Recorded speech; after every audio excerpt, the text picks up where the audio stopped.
Alors mes chers amis, pour ce nouveau cours de Torah aujourd'hui, j'espère que vous avez passé un jeûne utile.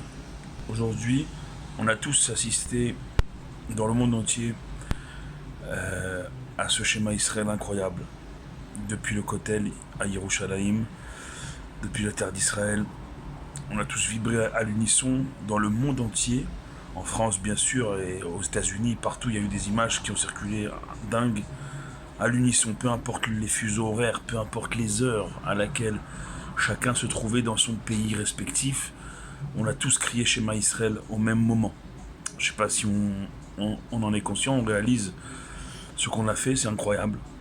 Et ça a eu forcément un retentissement énorme dans le ciel, auprès d'Akadosh Baruch Hu, pour amener la protection nécessaire à notre peuple, à nos soldats, à nos otages, que nos otages comme nos soldats reviennent sains et saufs dans leur maison très bientôt qu'ils reviennent tous sains et saufs dans leur maison, otages comme soldats. C'était le but de ce grand schéma Israël mondial, international. Et ce soir, on termine le jeûne d'Esther, un jeûne qui, j'espère, aura été utile pour prier, parce que comme Esther l'a demandé, pour lui donner une chance devant Achashverosh au compte de 3 jours. Alors nous, on a jeûné un seul jour. Et pour nous, cette chance devant le roi, c'est la chance devant le roi des rois, devant Akadosh Baruch Hu, de nous sauver à notre tour, de nous envoyer notre Purim à nous, à notre époque, à notre génération. Et il ne faut pas en douter. Nous sommes la génération. Celle, la dernière de l'exil, la première de la Géoula. On va vivre des moments incroyables devant nous. On est déjà ce soir, veille de Shabbos, veille de Shabbat, demain soir et samedi, Shabbat Zachor. Un Shabbat le plus obligatoire de l'année, dans le sens de la lecture de la Torah, au niveau de la lecture et de l'écoute de la paracha, paracha de Zachor qui va suivre immédiatement la lecture de la première paracha du 3e livre de la Torah, Vaïkra. Juste après, à la fin, après la paracha de Vaïkra, on va lire 3 versets. Zachor et asher asa lecha Amalek baderech betzetechem mimitzrayim. Souviens-toi de ce que t'as fait à le peuple de Amalek, baderech, sur le chemin de ta sortie d'Égypte. Asher karcha baderech. Il t'a refroidi sur ce chemin de Géoula, sur ce chemin de délivrance. Vaïzanev becha.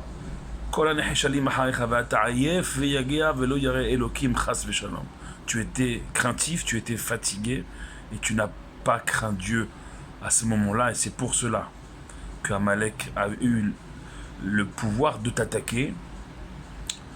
Et c'est pour ça que Timchet Zecher Amalek, Mitachat Hashamayim lo tishkach. À chaque génération, à chaque époque, on doit effacer ce nom de Amalek. Mitachat Hashamayim, jusqu'au dessous des cieux. Lotishkar, ne jamais oublier, c'est un des commandements négatifs de la Torah. Ne jamais oublier Amalek et au contraire, donc s'en rappeler chaque jour. C'est d'ailleurs ce souvenir qui figure chez les Chassidim dans les 6 souvenirs chaque matin et chez les Sfaradim dans les 10 souvenirs, les Esser Zechirot, tous les matins. On doit se rappeler de Amalek ô combien cette année, puisqu'on enchaînera juste à la Motsae Shabbat, samedi soir, pour les villes non fortifiées, avec immédiatement après Arvit de Motsae Shabbat, la lecture immédiate de la Megillah d'Esther. Et donc samedi soir, nous rentrerons de plein pied directement de Shabbat à la Gdusha, à la sainteté, à la Simcha, à la joie de Purim, directement. Samedi soir et dimanche, pour les villes non fortifiées, à écouter la Megillah, donc samedi soir et dimanche matin, dimanche dans la journée, les mitzvot de Purim à accomplir. Avant Shabbat, acquittez-vous du Zecher Machatzita Shekel, ce demi-shekel qu'on doit donner avant Purim, donc cette année avant Shabbat. Et les mitzvot le jour de Purim, à partir de donc, samedi soir, dimanche matin, toute la journée de dimanche. Il vaut mieux faire les mitzvot de Purim la journée de Purim, donc dimanche, avec, on l'a dit, Megillah de bonheur, Mishloach Manot, s'échanger deux mets comestibles pour 2 personnes, minimum. Matanot Laevionim, donner l'équivalent d'un repas par pauvre, c'est-à-dire un repas pour un pauvre et plusieurs repas pour plusieurs personnes dans le besoin. Et bien sûr le michté, le grand festin à accomplir à commencer en tout cas, avant le coucher du soleil dimanche, pour les villes encore une fois non fortifiées. Pour les villes fortifiées comme en première position de ces villes fortifiées, Yerushalayim bien sûr, Jérusalem, d'autres villes fortifiées comme je pense à Hebron, Tibériade, des villes fortifiées qui avaient des murailles remontant à l'époque de Yehoshua bin Nun. Et bien pour ces villes fortifiées-là, eux feront Shushan Purim dimanche soir et lundi. Dimanche soir et lundi pour les villes fortifiées, ce sera pour eux Shushan Purim avec toutes les mitzvot qu'on vient de citer précédemment. Eux, ils les accompliront dimanche soir et lundi. Voilà le programme incroyable, les journées incroyables devant nous, des journées à Deloyada, dans la joie comme dans la pratique de ces mitzvot qu'on vient de citer, comme dans l'intensité de la Megillah et de tout ce qui entoure ces journées-là de Purim. Et auparavant, un Shabbat donc tout aussi incroyable, Shabbat Zachor, un Shabbat incroyable, un Shabbat dans le souvenir, avec la joie qui suivra Ad Deloyada depuis samedi soir, et si on compte Shushan Purim jusqu'à lundi soir, Ad Deloyada, une joie qui ne doit pas connaître de limite pour nous aussi amener la joie de notre délivrance de manière concrète cette année et pas une autre cette année, maintenant, maintenant amener Mashiach et amener notre délivrance. Et comment on amène tous ces moments-là, comment on attire tous ces moments-là incroyables dans le concret de nos vies. Alors, il faut déjà se mettre dans une ambiance de Géoula, dans une ambiance d'être délivré. Le Maguide, il compare ça à un prisonnier qu'on s'apprête à faire sortir parce qu'il arrive au terme de sa peine. Alors on ne va pas le faire sortir du jour au lendemain sans le prévenir, sans l'avertir, sans le préparer. Ça ne se fait pas, surtout s'il était dans l'obscurité, le mettre à la lumière du jour au lendemain, ça peut être dangereux même pour le prisonnier. Alors qu'est-ce qu'on fait? Eh bien on le conditionne plusieurs jours auparavant, voire même plusieurs semaines auparavant, voire même plusieurs mois.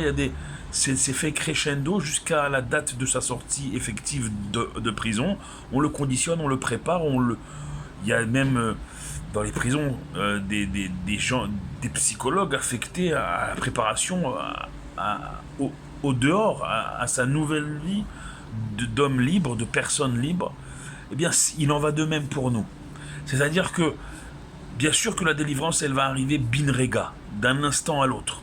En une seconde, en un clignement d'œil, on entendra, comme on a entendu ce soir, depuis le Kotel à Yerushalayim, on a entendu les shofarot, les shofars sonner au moment du Shema Israël, mes chers amis. On y a tous cru. Moi, j'ai fermé les yeux depuis Ashdod, où je suis dans le sud d'Israël, et je me suis dit, on était en connexion avec le Kotel, on entend les shofars, on entend le Shema Israël. Et je me suis dit, amen, que j'ouvre les yeux, je vois plus seulement le Kotel, je vois le Beth Amikdash installé dans son endroit, et Mashiach et le Rabbi à notre tête, et les morts qui reviennent, qui se relèvent, et on retrouve tous nos disparus. Et c'est pas parce que ça n'est pas arrivé que ça y est, Chas Veshalom, c'est perdu. Chas Veshalom, se dire ça à son instant. Au contraire, le Rabbi dit une chose incroyable. Il dit chaque seconde qui passe. Comment tu la considères? Si tu la considères comme une fatalité, alors oui, une seconde qui passe pour toi, c'est perdu. Mais si au contraire tu la considères avec un regard juif et seulement juif, eh bien le Rabbi nous dit chaque seconde qui passe, tu te diras qu'elle te rapproche inéluctablement de ta Géoula, de notre Géoula, de ta délivrance, de notre délivrance. Donc ça veut dire que ce qui s'est passé aujourd'hui au Kotel à Yerushalayim, ça nous a rapproché grandement de ce moment-là, de Zman Géoulatenu, de ce moment de notre délivrance. Il ne faut pas en douter. Et tout ce qui se passera depuis maintenant jusqu'à, on l'a dit lundi soir, jusqu'au terme du Purim pour nos frères et sœurs dans les villes fortifiées, alors ça nous rapprochera plus encore et encore plus de notre Purim, de notre Géoula, de notre délivrance. Et on l'a dit, le Maguide, il donne cette image, on prépare le prisonnier à sa sortie de prison. Alors bien sûr que Baruch Hashem, on n'est pas des prisonniers, mais on est des exilés. On est dans ce temps d'exil, même ces derniers instants. eh bien, ils nous paraissent souvent les plus longs. Les derniers instants à Mavdil Ben Kodesh Lechol, avant de partir en vacances, ça nous paraît très long. Et ben, alors, bien sûr, avec une différence monumentale. Mais ces derniers instants d'exil, ils nous paraissent tellement longs qu'on est, on est paradoxalement tellement proche de sa fin et de notre délivrance. Il faut donc, à l'image que le Maguide y donne de ce prisonnier, avant, se conditionner avant pour être prêt. Parce que ma chère, il est à la porte, il est bas pétard, le rabbi nous dit comme ça. Et que lorsqu'il va ouvrir cette porte, il faudra qu'on soit prêt. Et donc c'est dès maintenant qu'on va se préparer à notre Purim, à recevoir notre Purim cette année, notre Géoula, notre délivrance cette année. C'est dès maintenant qu'on va se préparer à vivre ces moments-là. Des Karov Mamash, dans un moment proche et concret. Donc dès maintenant, au moment où on se parle, au moment où vous écouterez ce cours dès ce soir ou demain, faire de ce Shabbat et de ce Purim et de ce Shushan Purim des moments tellement incroyables qu'on se revoit blinder les Mirtze Hashem dans le 3e Beth Amikdash reconstruit à Yerushalayim avec tous nos chers disparus à nos côtés, le Rabbi à nos têtes, tous nos tzadikim. On se retrouve lundi soir au terme de Shushan Purim avec le Beth Amikdash, avec Mashiach, avec nos disparus à côté de nous pour ne plus jamais les quitter. Et on se regardera dans le Beth Amikdash avec tous nos proches retrouvés et on dira, on chantera ce qui a été chanté ce soir au Kotel. Achenu kol beit Israël, tous nos frères dans la maison d'Israël, qui étaient netunim batzara, qui étaient dans l'affliction, eh bien, amakom yirachem, Hachem les a pris en pitié, il les a sortis de ce malheur vers la largesse de la liberté. Mes chers amis, de vous souhaiter tout d'abord un good Shabbos, un Shabbat Zachor Shalom, un Shabbat Zachor Shalom. N'oubliez pas d'aller dans vos synagogues samedi matin pour écouter obligatoirement, hommes, femmes et enfants, obligatoirement écouter ces 3 versets de Zachor. Et bien sûr, pour samedi soir et dimanche, pour les villes non fortifiées, de vous souhaiter un Purim Sameach. Et pour nos frères et sœurs dans les villes fortifiées comme Yerushalayim, dimanche soir et lundi, de vous souhaiter un Shushan Purim Sameach. Voilà, des moments de Kedusha, de sainteté, des moments de Simcha intense, de joie, Adeloyada, sans limite. Les Chaim, comme dit le Rebbe, les Chaim Velivracha, pour la vie, pour la bracha, pour la bénédiction, pour vous tous. Passez ces moments, vivez ces moments intensément.